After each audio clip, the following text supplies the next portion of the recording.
إن الحمد لله نحمده ونستعينه ونستغفره ونعوذ بالله من شرور أنفسنا ومن سيئات أعمالنا من يهده الله فلا مضل له ومن يضلله فلا هادي له وأشهد أن لا إله إلا الله وحده لا شريك له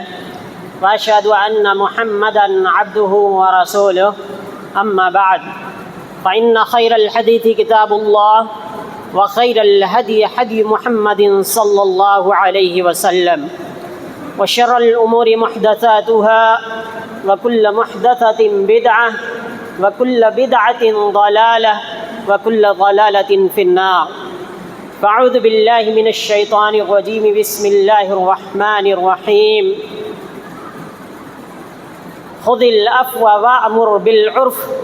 وأعرض عن الجاهلين وإما ينزغنك من الشيطان نزغ فاستعذ بالله إنه سميع عليم وقال تعالى في موضع آخر ولا تستوي الحسنة ولا السيئة ادفع بالتي هي أحسن فإذا الذي بينك وبينه عداوة كأنه ولي حميم وقال النبي صلى الله عليه وسلم لا يؤمن أحدكم حتى يحب لأخيه ما يحب لنفسه أو كما قال صلى الله عليه وسلم حاضرین جمعہ بزرگان دین دینی ملی بھائیوں عزیز طلبہ خواتین اسلام ہم جس معاشرے میں جی رہے ہیں، ہم جس ماحول میں سانس لے رہے ہیں،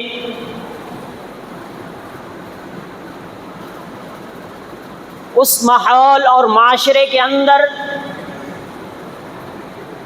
انسانی شفقت و محبت، انسانی ہمدردی و رواداری نہ صرف یہ کہ ختم ہوتی چلی جا رہی ہے، بلکہ لوگوں کے اندر سے چھوٹوں بڑوں کا احترام، لوگوں کے ساتھ شفقت و محبت، آپس میں اخوت و بھائی چارگی، ایک دوسرے کے دکھ درد میں کام آنا، یہ ساری چیزیں کسی نہ کسی صورت میں ہمارے معاشرے کے اندر موجود تو ہیں، لیکن مٹتی جا رہی ہیں۔ ان کی جگہ پر عدم برداشت، وائلنس، نفرت، عداوت، دشمنی، بغض، کینہ کپٹ اور اس کے نتیجے میں معاشرے کے اندر سے ہمدردی کا جذبہ ختم ہوتا چلا جا رہا ہے۔ بات صرف کسی خاص فرد یا معاشرے کی نہیں ہے، بات پوری انسانیت کی چل رہی ہے، بات پوری دنیا کی چل رہی ہے۔ جہاں بھی، جس جگہ بھی، جس خطے میں بھی، جس ملک میں بھی، جس معاشرے میں بھی، مسلم، غیر مسلم، سکھ، عیسائی، یہود و نصارہ، جین، آتش پرست، جس بھی دین اور دھرم کے ماننے والے ہوں، عدم برداشت کا مادہ، عدم برداشت کی برائی، عدم برداشت کا جذبہ، عدم برداشت کی سوچ اور فکر اس تیزی سے بڑھ رہی ہے اور پنپ رہی ہے کہ پورا کا پورا معاشرہ ہر جگہ جلتا ہوا نظر آ رہا ہے۔ ایک عجیب سا سما ہے،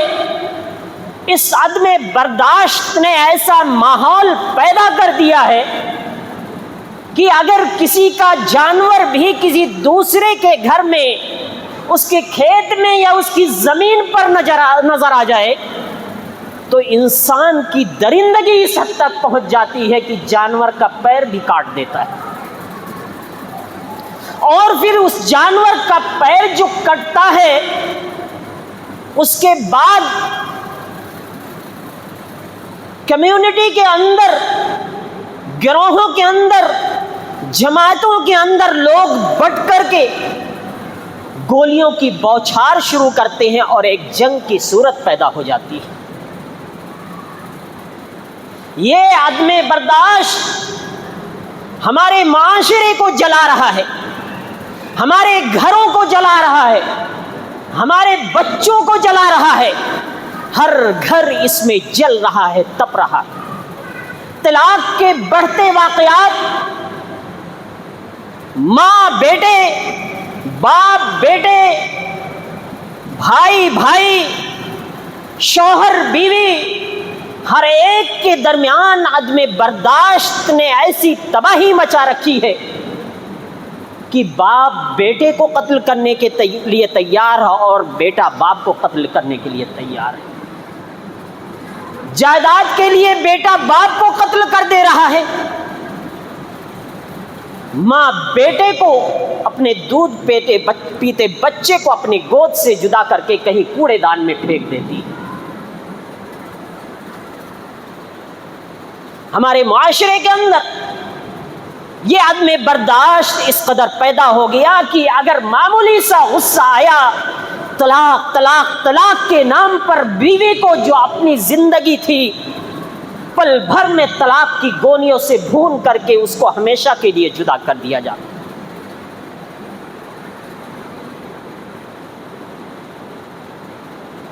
یہ کون سا رویہ ہے، یہ کون سی تعلیم ہے، یہ کون سا جذبہ ہے، اور یہ مادہ پیدا کہاں سے ہوتا ہے؟ کیا اسلام نے ہمیں یہ تعلیم دی تھی یا ہمیں روکا تھا؟ کیا رسول اکرم صلی اللہ علیہ وسلم کا اسوہ ہمیں یہ سکھاتا ہے؟ بلا شبہ عدم برداشت کی وجہ سے، اور عدم برداشت کا مادہ انسانیت میں موجود ہے اور قدیم ترین زمانے سے موجود ہے، اسی عدم برداشت ہی کا نتیجہ تھا، چاہے وہ حسد و جلن کی صورت میں عدم برداشت پیدا ہوا ہو۔ قابیل نے اپنے بھائی حابیل کو قتل کر دیا کیونکہ اس سے اس کی بات، اس کی خوشی برداشت نہیں ہو سکی۔ یوسف علیہ السلام کے بھائیوں نے یوسف علیہ السلام کو لے جا کر کے کنویں میں ڈال دیا۔ یہ عدم برداشت جب پیدا ہوتا ہے تو کسی بھی فرد اور کسی بھی انسان کو نہیں چھوڑتا ہے، سماج اور معاشرہ پوری طرح سے تہوبالا ہو جاتا ہے۔ رسول اکرم صلی اللہ علیہ وسلم نے ہمیں تو اس کی تعلیم نہیں دی تھی، اللہ تبارک و تعالیٰ نے قرآن کریم کے اندر ہمیں تو یہ نہیں سکھایا تھا، بلکہ رسول اکرم صلی اللہ علیہ وسلم نے فرمایا الصبر ضیاء، صبر تو روشنی ہے، انسان کو صحیح راستہ دکھاتا ہے، صبر سے کام لو۔ اللہ تبارک و تعالیٰ نے قرآن کریم کے اندر ارشاد فرمایا خذ العفو وامر بالعرف واعرض عن الجاہلین، عفو درگزر سے کام لو، بھلائی کا حکم دو، جاہلوں سے اعراض کرو، ان کی باتوں سے روگردانی کرو، ان کی طرف توجہ نہ دو، اس سے منہ پھیر کے گزر جاؤ۔ اور یاد رکھو شیطان جو تمہارا ازلی دشمن ہے، وَإِمَّا يَنزَغَنَّكَ مِنَ الشَّيْطَانِ نَزْغٌ فَاسْتَعِذْ بِاللَّهِ إِنَّهُ سَمِيعٌ عَلِيمٌ، شیطان کی طرف سے اگر تمہیں کوئی کچوکا لگے، کوئی وسوسہ شیطان پیدا کر دے، تمہارے اندر غصے کا جذبہ بیدار کر دے، فَاسْتَعِذْ بِاللَّهِ، تو ایسی صورت میں اعوذ باللہ پڑھ لیا کرو۔ اللہ تبارک و تعالیٰ سننے اور جاننے والا ہے۔ رسول اکرم صلی اللہ علیہ وسلم ایک مجلس میں موجود تھے، صحابی رسول بیان کرتے ہیں کہ دو لوگ غصے میں ایک دوسرے سے بھڑ گئے، ایک کا چہرہ غصے سے سرخ ہو گیا، دوسرے کی گردن کی رگیں پھول گئیں۔ رسول اکرم صلی اللہ علیہ وسلم نے فرمایا کہ اگر یہ لوگ ایک کلمہ پڑھ لیں تو ان کے اندر جو یہ غصہ پھوٹ پڑا ہے، جس کی وجہ سے ان کی یہ حالت بنی ہوئی ہے، یہ سب کافور ہو جائے گا، یہ ساری چیزیں ختم ہو جائیں گی، اور وہ اعوذ باللہ من الشیطان الرجیم۔ یعنی اگر کسی کے اندر عدم برداشت کا مادہ پیدا ہو جائے، غصہ پیدا ہو جائے، تو اسے چاہیے کہ اعوذ باللہ من الشیطان الرجیم پڑھ لیا کرے، کیونکہ یہ شیطان کا کام ہے، شیطان بھڑکاتا ہے، شیطان اکساتا ہے اور لوگوں کے درمیان جھگڑے کرانا چاہتا ہے، فتنہ و فساد برپا کرنا چاہتا ہے، آپس میں لڑوانا چاہتا ہے، اخوت و بھائی چارگی کو ختم کرنا چاہتا ہے، محبت کی فضا کو ختم کرنا چاہتا ہے، اور معاشرے کے اندر تباہی و بربادی لانا چاہتا ہے۔ ہمیں تو رسول اکرم صلی اللہ علیہ وسلم نے یہ تعلیم دی تھی۔ آپ نے بتایا لیس الشدید بالسرعہ انما الشدید الذی یملک نفسہ عند الغضب، طاقتور، بہادر، پہلوان وہ شخص نہیں ہے جو کسی کو پچھاڑ دے، کسی کو گرا دے، کسی کو پٹخ دے، بلکہ بہادر اور طاقتور وہ شخص ہے جو غصے کے وقت اپنے آپ کو کنٹرول کر لے، اپنے نفس کو کنٹرول کر لے۔ ہم اور آپ جسمانی قوت کی بات تو کرتے ہیں، جسمانی طاقت کی بات تو کرتے ہیں، لیکن نفس کی طاقت، اعصاب کی طاقت اور اندرونی جذبات کی طاقت کی بات نہیں کرتے ہیں، نہ ہی اسے مضبوط کرنے کی کوشش کرتے ہیں، جس کا نتیجہ یہ ہوتا ہے کہ ہمارا نفس ہم پر غالب آتا ہے، وہ ہم پہ حکمرانی کرتا ہے،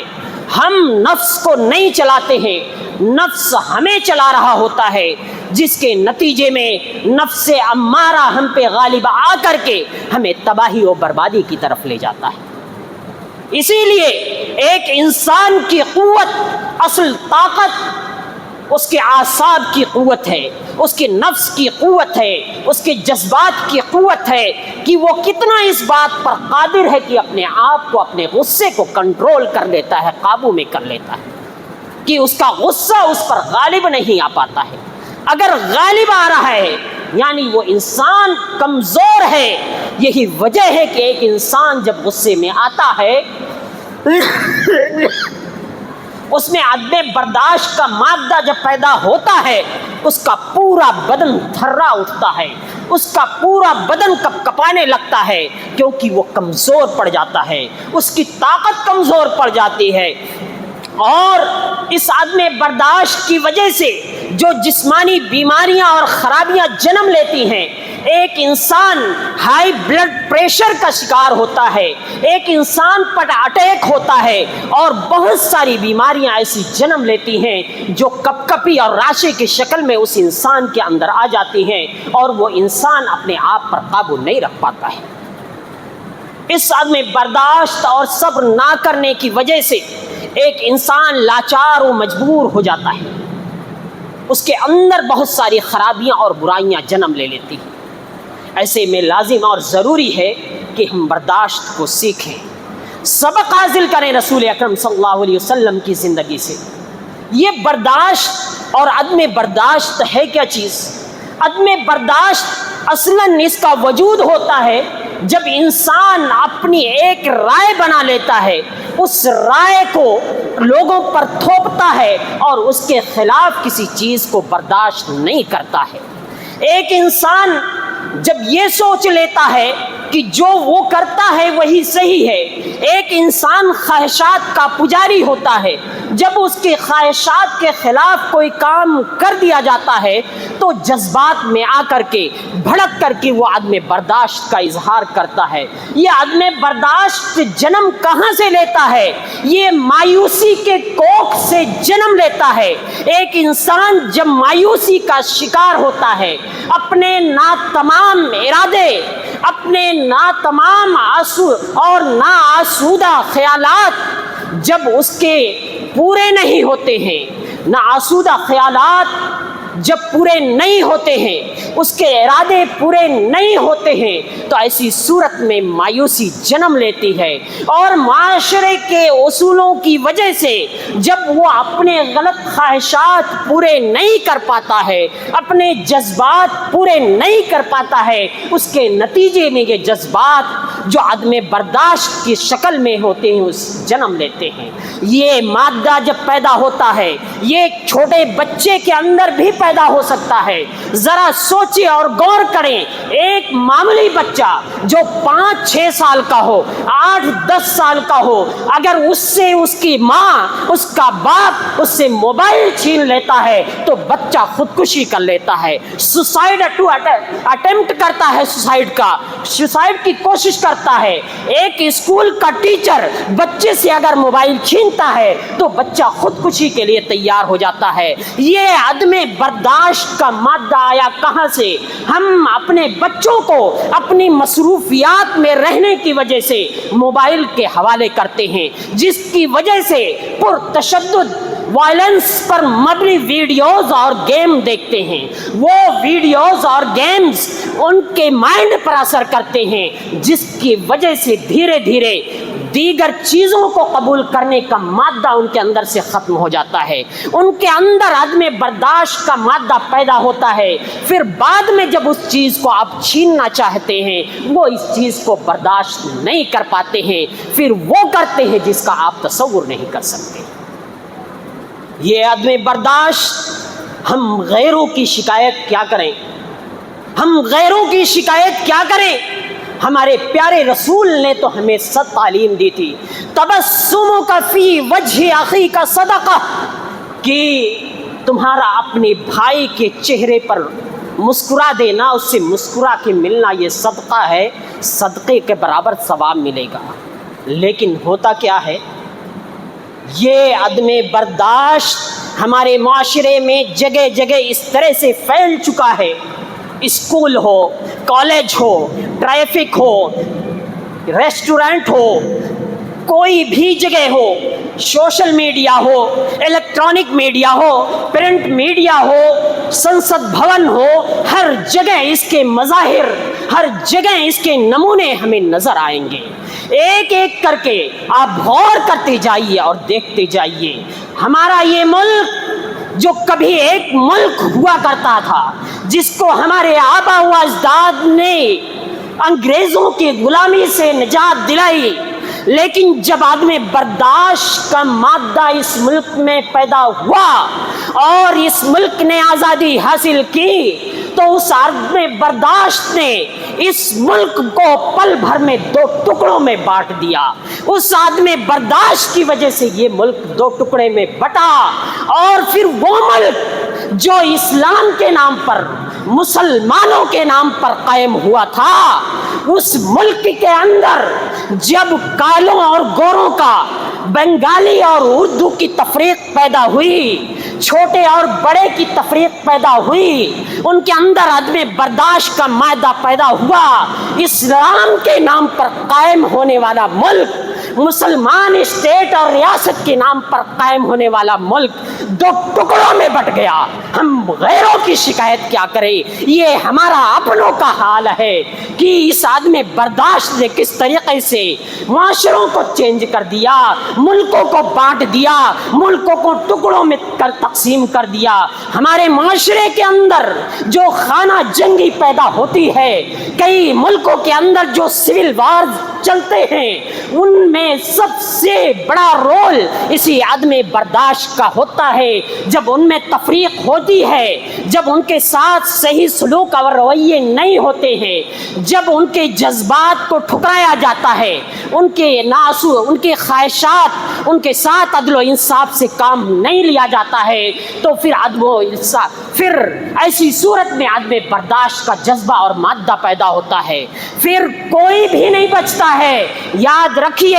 نتیجہ یہ ہو چکا ہے، سیاسی پارٹیاں خاص طور سے اس میں رول ادا کرتی ہیں کہ اپنے رائے اور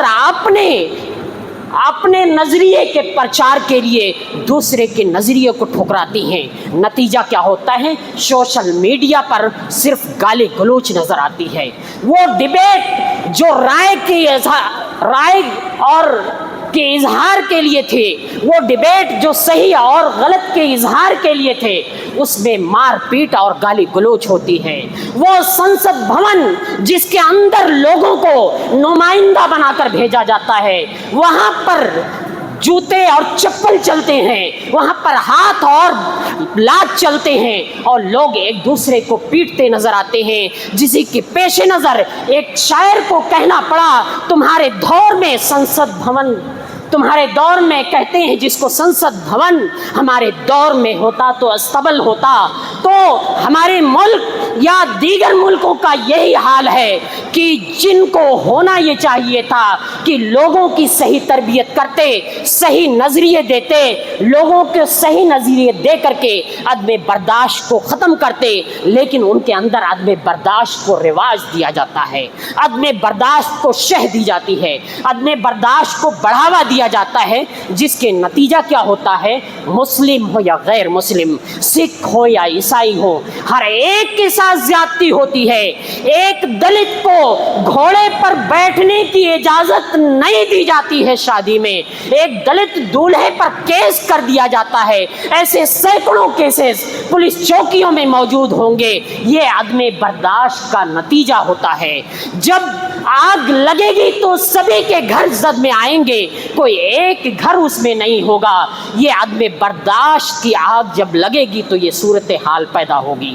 ایک بچہ، معمولی سا بچہ اسکول میں اگر گوشت لے کے چلا جاتا ہے تو پرنسپل بچے کو اسکول سے نکال دیتا ہے، اس پر طرح طرح کے الزامات تھوپ دیے جاتے ہیں۔ یہ عدم برداشت ہی کا نتیجہ ہے کہ ایسی صورتحال پیدا ہو جاتی ہے۔ ذرا سوچیں اور غور کریں، ایک گاؤں کے اندر بینر لگا دیا جاتا ہے کہ دوسرے کمیونٹی کا کوئی بھی سبزی فروش داخل نہیں ہو سکتا ہے، کوئی بھی ایسا شخص اس گاؤں میں داخل نہیں ہو سکتا ہے۔ یہ عدم برداشت کی آگ کہاں سے آئی؟ یہ جو نفرت کے سوداگر ہیں، جب نفرت کی راگ الاپتے ہیں، نفرت کی بات کرتے ہیں اور ان کے اندر عدم برداشت کا مادہ جنم لیتا ہے۔ یہی وجہ ہوتی ہے کہ معمولی سی رائے پر اختلاف کی وجہ سے لوگوں کی بچیوں کے ساتھ ریپ کی دھمکی دی جاتی ہے کہ اگر ہماری بات نہیں مانی تو ریپ کریں گے،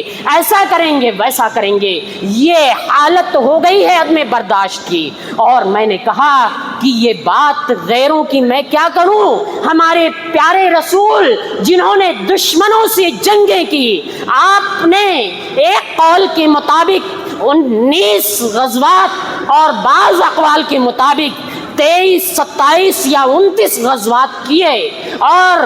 اسی طریقے سے 70 سرائے کل ملا کر آپ نے اپنی 23 سالہ زندگی کے اندر تقریباً 100 غزوات و سرائے کیے، اور ان میں مقتولین کی تعداد صرف اور صرف 1000 کے قریب پہنچتی ہے۔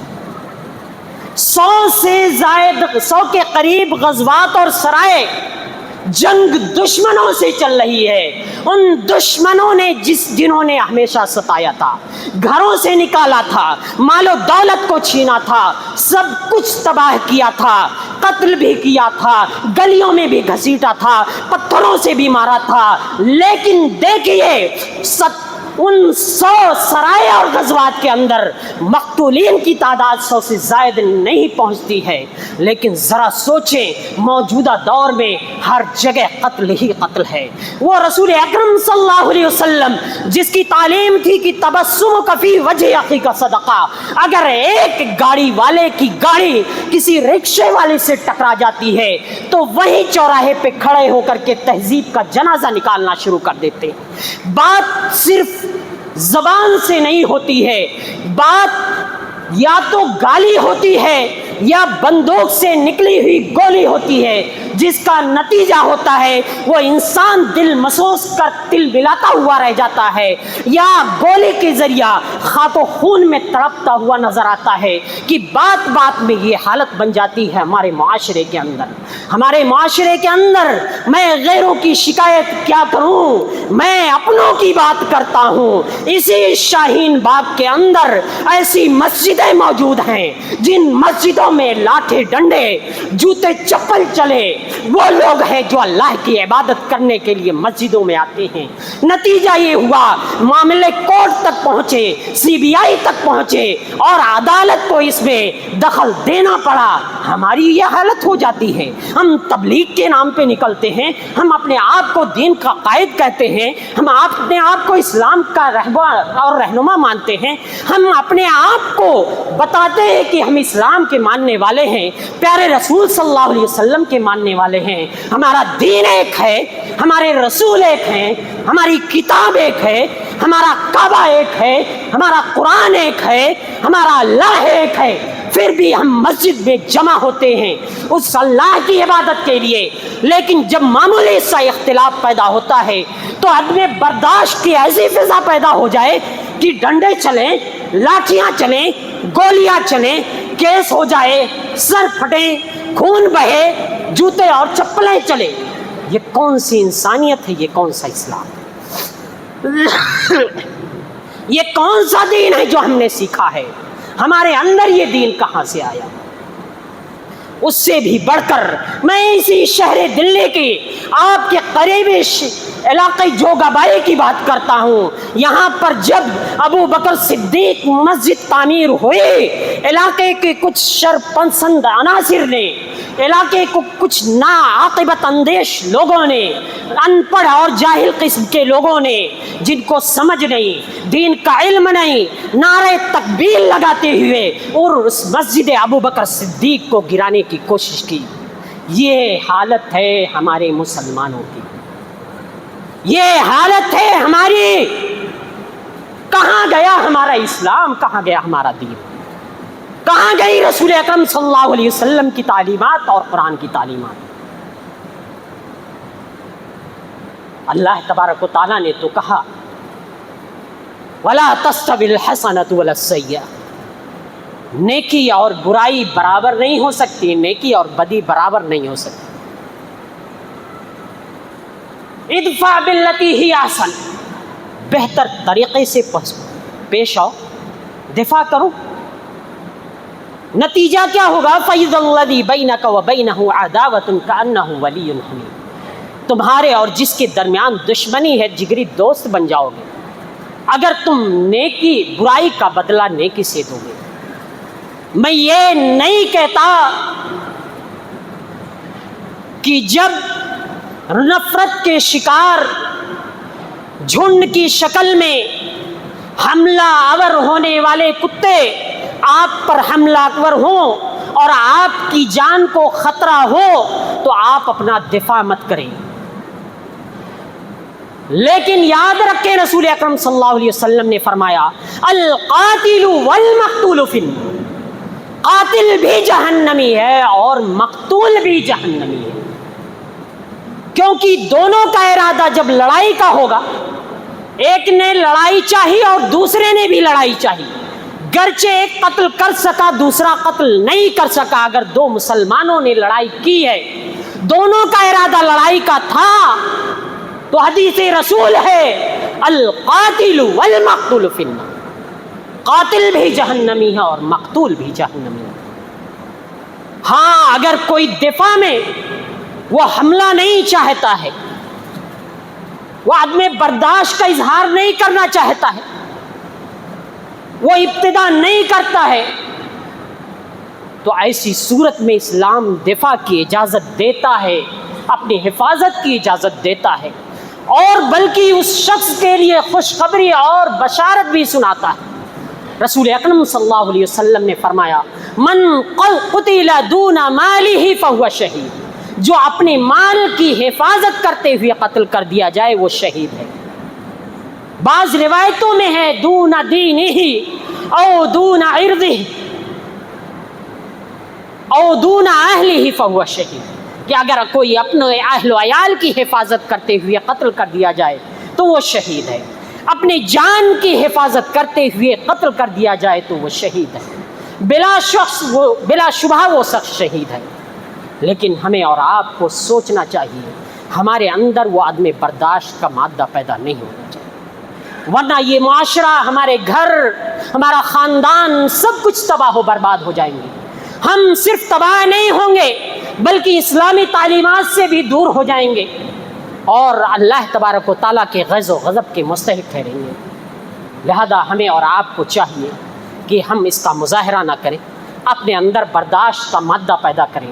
اپنی اصلاح کریں، اپنے بچوں کی اصلاح کریں، اپنے گھر والوں کی اصلاح کریں. لوگوں کے رویوں کو دیکھ کر کے اپنے رویے کو مت بدلیں، لوگوں کی عادات کو دیکھ کر کے اپنے عادات کو غلط مت بنائیں، بلکہ ہم لوگ اپنے غلط انداز میں اپنا تعارف کراتے ہیں. ہمیں ضروری ہے کہ بہتر طریقے سے اپنا تعارف کرائیں اور اپنا پہچان کرائیں. اللہ تعالیٰ سے دعا ہے کہ الہ العالمین تو ہم سب کو اس بات کی توفیق عطا فرما. الہ العالمین ہمارے رویوں میں مثبت تبدیلی عطا فرما. الہ العالمین ہر بلا ہر مصیبت سے تمام مسلمانوں کو بچا. الہ العالمین جو تیرے دین کے راستے میں نکلے ہوئے ہیں اور دین کے خدمت میں نکلے ہوئے ہیں ان پر آنے والی مصیبتوں اور بلاؤں کو ٹال دے. الہ العالمین تو اپنے نیک بندوں کی مدد فرما، داعیان دین کی مدد فرما. الہ العالمین جو مسلمان بھائی ہمارے پریشان حال ہیں، جن پر ظلم و ستم ہو رہا ہے، جن پر ظلم کے پہاڑ توڑے جا رہے ہیں، جن پر طیاروں سے گولوں سے بارش کر کے ان کو تباہ و برباد کیا جا رہا ہے، الہ العالمین تو ان کی مدد فرما۔ الہ العالمین تو ہم سب کو جب تک زندہ رکھ دین اسلام پر، جب بھی ہمارا خاتمہ ہو ایمان کی حالت میں ہو، آمین۔ وآخر دعوانا الحمدللہ رب العالمین۔ بارک اللہ لنا ولکم فی القرآن العظیم ونفعنی وإیاکم بالآیات والذکر الحکیم، انہ تعالی جواد کریم ملک بر رؤوف رحیم۔